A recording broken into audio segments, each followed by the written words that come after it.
Gostaria da sua opinião sobre mães que castram a sexualidade das filhas.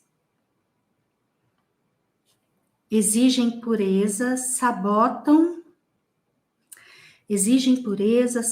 relacionamentos, ofendem a aparência das filhas e rivalizam com os namorados e culpam as filhas. Olha, tá parecendo que você está descrevendo uma mãe narcisista.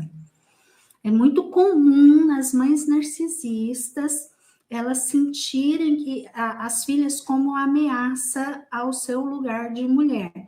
Ou seja, na verdade, as mães narcisistas têm uma estrutura interna, lá por detrás de todas aquelas camadas de narcisismo, protegendo. Por detrás de tudo isso tem uma estrutura imensamente vulnerável e adoecida. E geralmente a autoestima muito baixa.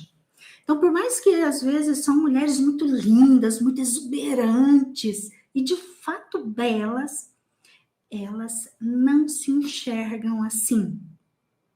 E então elas vão rivalizar com as filhas para desenvolver uma estrutura, uma dinâmica narcísica com as filhas. Por quê? Vou explicar a dinâmica.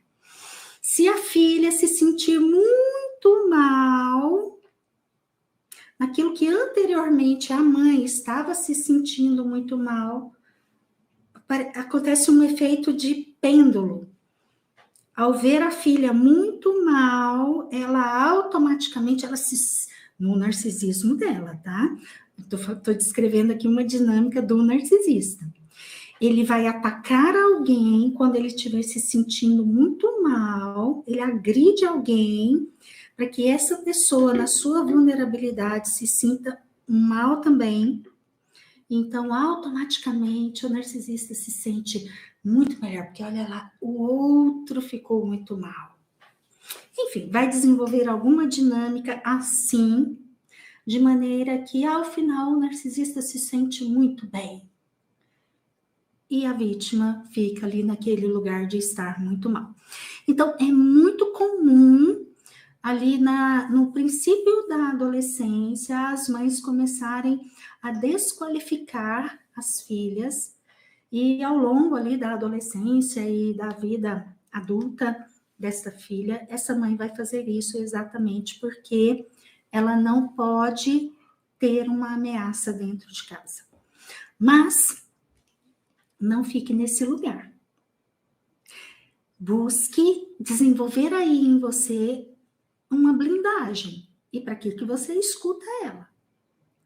Algumas vezes, o que leva você a ficar tão vulnerável nesse lugar de escutar a mamãe são crenças limitantes. Crenças limitantes que dizem assim, mas é minha mãe, eu tenho que amar a minha mãe. Mas é minha mãe, eu tenho que ficar perto da minha mãe. Tá, identifique qual é a crença limitante que te mantenha ali disponível para essa dinâmica tão adoecida com a sua mãe. E coloque o seu adulto para cuidar disso, porque afinal de contas você não merece ficar nesse lugar. E busque recursos para sair daí.